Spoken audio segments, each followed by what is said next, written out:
मन में आई जयदेव महाप्रभु के, जिनका गीत गोविंद कलम गा रहे थे। एक दिन जगन्नाथ जी के पास गए और जगन्नाथ जी से बोले, नाथ मेरा एक प्रश्न है। भगवान बोले बोलो। बोले मेरे मन में एक संशय है कि इंद्र को 7 दिन में ये पता नहीं चला कि आप परमात्मा हो। आपने गिरिराज जी धारण किए और वो 7 दिन तक वर्षा ही करता रहा।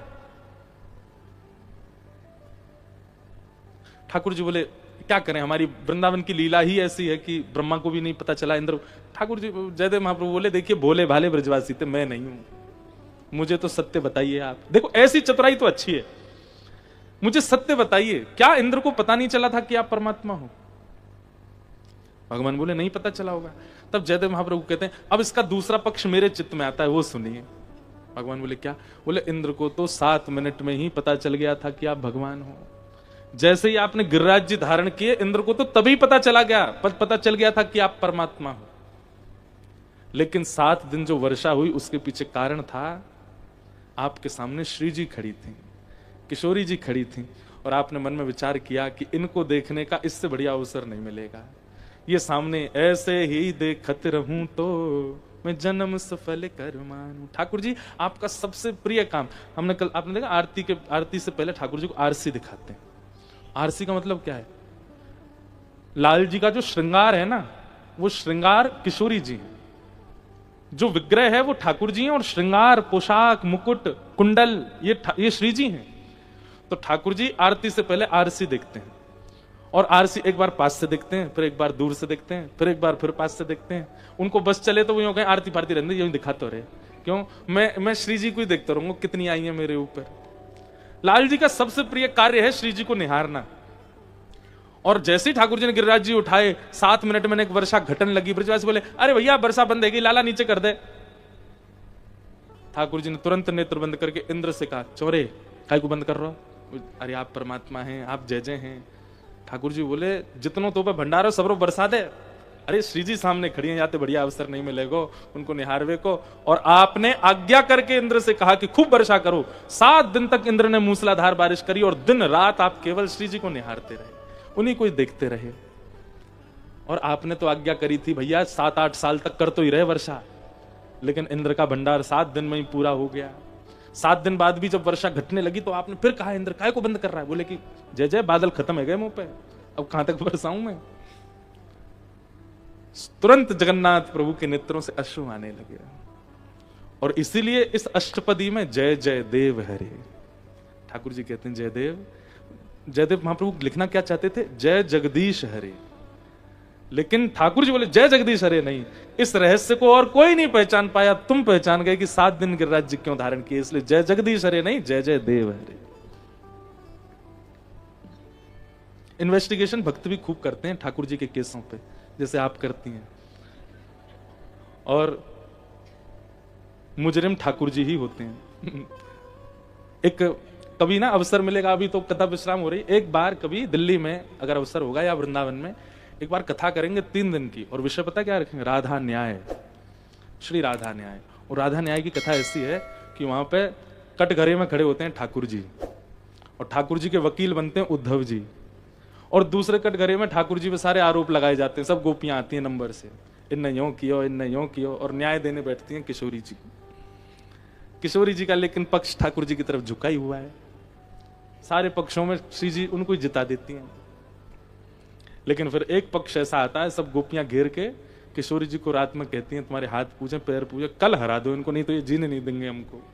और फिर एक अंतिम ऐसा पक्ष आता है, ऐसा भाव आता है, उसमें श्री जी ठाकुर जी को हरा देती हैं। और फिर ठाकुर जी के वकील कौन है? उद्धव जी। उद्धव जी महाराज खूब सारे सबूत लेके आते हैं, पर श्री जी सबको नजरअंदाज कर देती हैं। फिर जब लाल जी उदास होकर के जमुना तट पर चले जाते हैं, तब फिर श्री जी को बहुत मन में भाव आता है, उदास हो गए। फिर सब सखियां श्री जी के साथ लाल जी को लेने जाती हैं और कहती नहीं अब तो हम दोषी हो गए, हमको आप सजा सुना दो। क्या सजा है हमारी? बोले आपकी एक ही सजा है। बोले क्या? वृंदावन न्याय की कुर्सी एक है, लेकिन बैठेंगे दोनों। यही सजा है कि आप न्याय की गद्दी पर श्री जी के संग विराजो। और श्री लाल जी आकर के फिर उस पर विराजते हैं। ऐसे एक राधा न्याय का बहुत सुंदर प्रसंग है, 2-3 दिन का प्रसंग है, उसको कभी सुनाएंगे। ठाकुर जी पर कैसे कैसे आरोप लगे हों। फिर ठाकुर जी उद्धव को रात में समझाते हैं, और गलती तो मेरी है, लेकिन तू यों यों करके बताई दी वहां पे। और फिर श्री जी इतनी भूली हैं, ठाकुर जी फिर उनके पास जाते हैं, जाके श्री जी को मनाने की प्रयास करते हैं, श्री जी देखो कल ऐसा ऐसा होगा मेरे संग, तुम मेरो पक्ष ही लियो। बहुत सुंदर प्रसंग है, आधा न्याय। तो ठाकुर जी ने 7 दिन 7 रात्रि तक गिरिराज जी धारण किए। 7 दिन बाद गिरिराज जी को पधरा दिया, पधरा करके और अब इंद्र ने भगवान की स्तुति गाई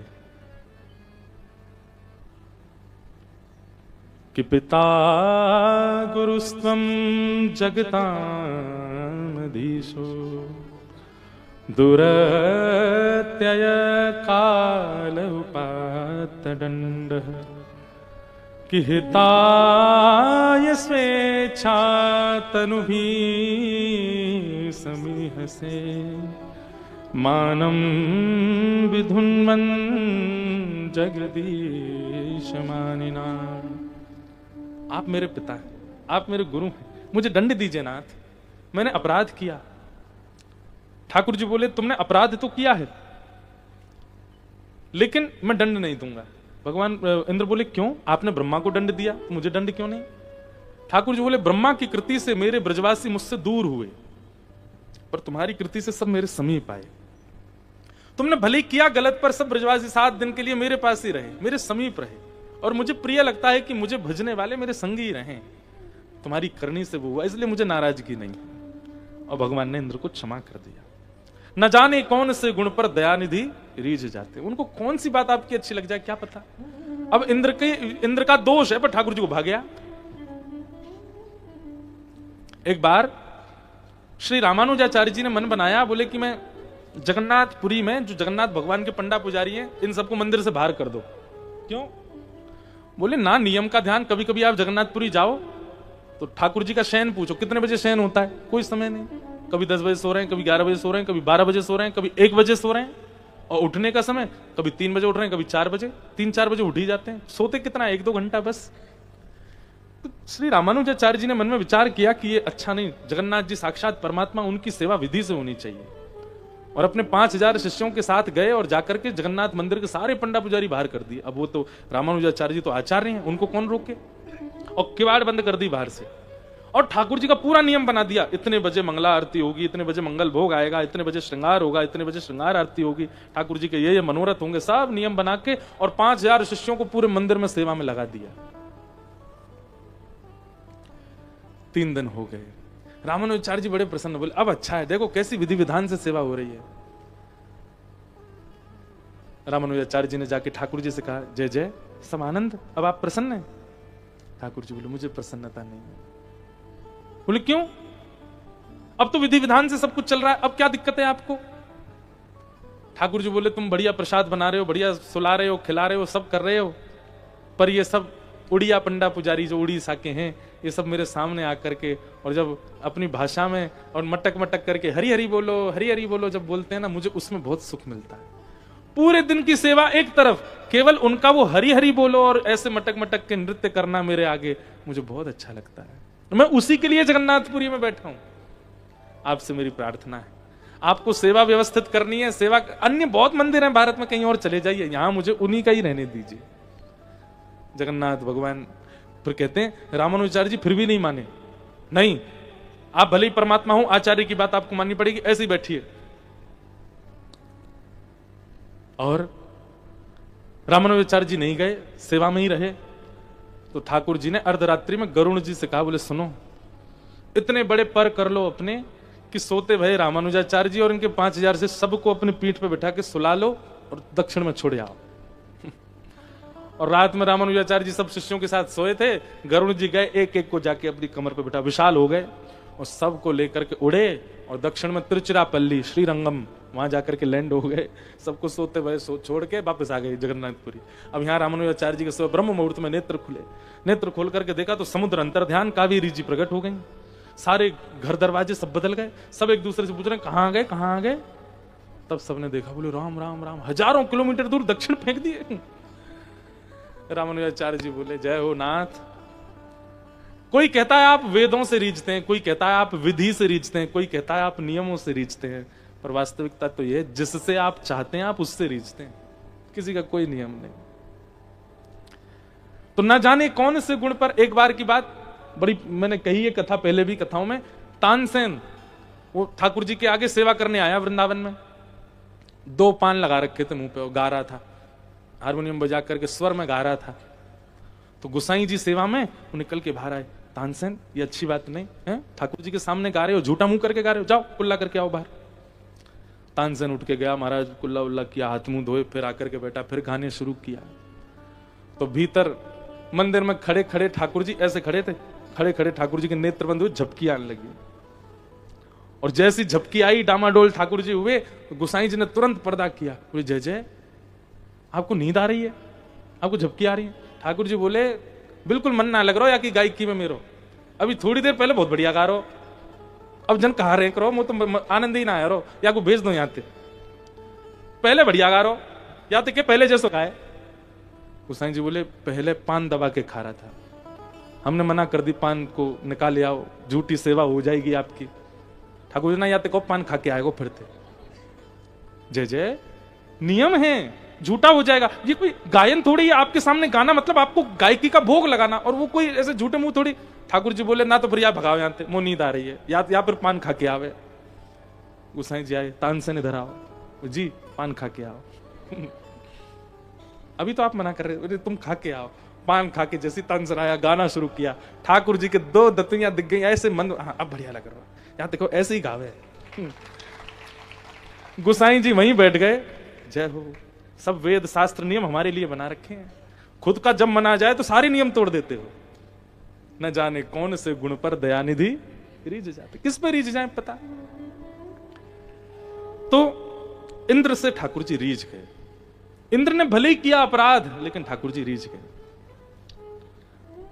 भगवान ने गिरिराज जी को पधरा दिया, आगे लीला बढ़ी, ठाकुर जी ने, गायों ने भगवान का नाम गोपाल रखा, एकादशी व्रत की कथा सुनाई गई, और अब रास पंचाध्याय का प्रसंग प्रारंभ हुआ, जहां ब्रज की गोपियां सब बंधुओं, ये सब श्रुति रूपा स्मृति रूपा संत ही हैं। ब्रज की गोपी ये सब जानती हैं कि ठाकुर जी सामान्य नहीं है। गोपी गीत में गोपियां कहती हैं, जिनको याद हो मेरे साथ गाना, न खलु गोपिका नंदनो भवान अखिल देहिना अंतरा। किसी ने मुझसे पूछा गोपी गीत याद कैसे हो महाराज जी। हमारी एक बात सुनिए, चाहे आपको भीष्म स्तुति याद करनी है, गोपी गीत याद करना है, जयदेव महाप्रभु का गीत गोविंद याद करना है, एक बात पहले स्पष्ट कर लीजिए, अगर आप भाषा समझ करके पढ़ोगे तो कभी याद नहीं होगा, आप संस्कृत मान करके पढ़ोगे तो कभी याद नहीं होगा। कैसे याद होगा?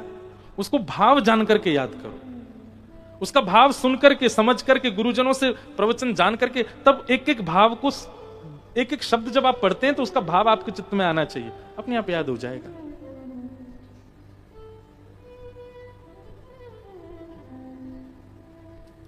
गोपियां कह रही हैं, न खलु गोपिका नंदनो भवान अखिल देहिना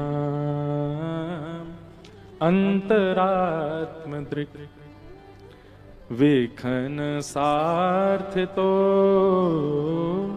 विश्वगुप्त सखउदे सात्वतां कुले। बहुत ध्यान से सुनो, गोपियां कहती हैं गोपी गीत में कि नाथ हम जानती हैं, नखलु गोपिका, तुम यशोदा के लाला नहीं हो। जैसे ही गोपियों ने कहा नखलु गोपिका, तो अंतर्ध्यान कृष्ण, रास की कथा पता है ना, ठाकुर जी अंतर्ध्यान हो गए थे, थोड़ी थोड़ी अभी सुनाऊंगा। ठाकुर जी जैसे अंतर्ध्यान हो गए तो गोपियां कहती हैं नखलु गोपिका, तुम यशोदा के लाला नहीं हो। तो छुपे हुए श्री कृष्ण घबरा गए, बोले इन गोपियों को किसने बता दिया कि मैं देवकी का लाला हूं? कहीं इन गोपियों को पता तो नहीं चल गया कि मैं देवकी का नंदन हूं? कहीं यशोदा मैया को जाके तो नहीं बता देंगी? नंदनो भवान, आप नंद जी के लाला नहीं हो। ठाकुर जी बोले जे गोवर थापे वाली गोपी, दूध दही जमावे वाली गोपी, इन्हें कैसे पता चल गई कि मैं कौन हूं? मैं देव की वसुदेव को लाला हूं।